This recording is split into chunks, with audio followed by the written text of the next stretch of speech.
What's up, everybody? Welcome back. Said in like the first 4 seconds. We're working on the wiring. Most of it is finished, but before we can finish everything, I want to talk about how we got all the lights installed in the car. The front fenders are on, the whole tail panel is cut, and all of the tail lights are in, and a few more odds and ends we had to sort out in order to get everything going.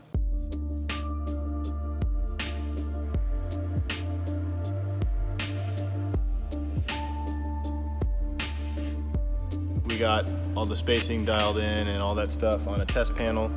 Now I'm just transferring marks over and measurements over, cutting everything with a hole saw, and installing the grommets and then the lights.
I have been sitting here, staring here for like 45 minutes, trying to figure out where I want to put the reverse light. And I have a bunch of different options, and I cannot make up my mind. And to be honest, I could be done with it by now, but I can't make up my mind. So I think I've settled on this. It's the simplest, it's the cleanest, it's the easiest to wire, and I like it.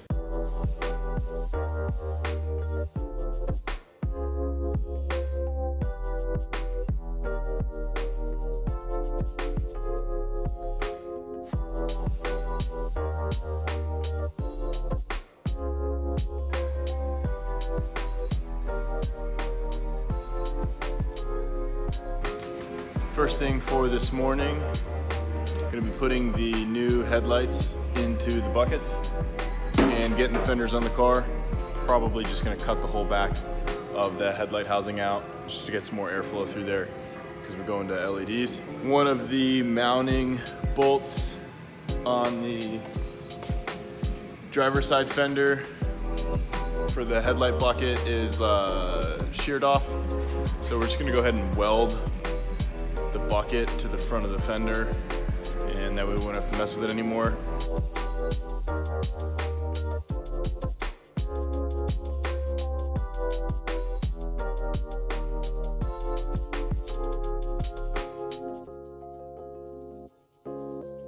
I cut the bucket up, and what I ended up doing was cutting the perch for the spring that holds the bucket adjustment in place. So I'm gonna weld that back on.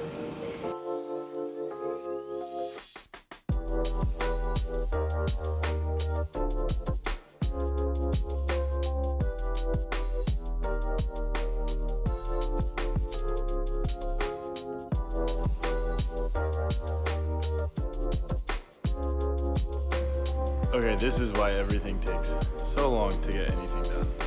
I don't have the screws to put the trim rings back into the headlight buckets to hold the headlights in place. And the only ones that I have that are correct are these M4s, but the shoulder is too long for them to screw down tight onto the headlight.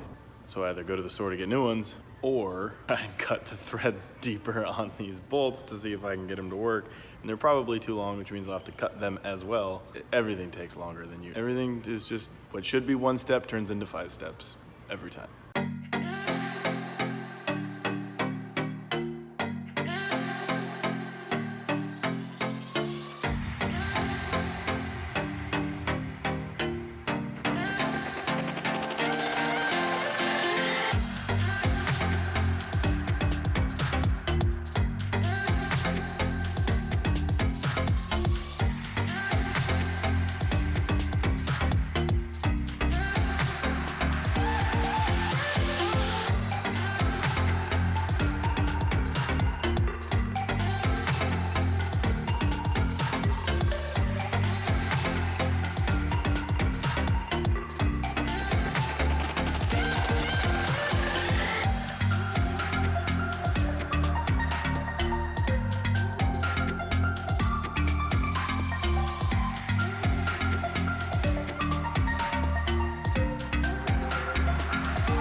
I did need to get the driveline measured, so I've got the car up on the lift and I've already taken the measurements for that. But while it's up here, I'm gonna go ahead and take care of some things that I've been meaning to do. Got the proper hardware in for the CVs in the back. That's finally installed. Dented out the trans tunnel to make room for the reverse switch.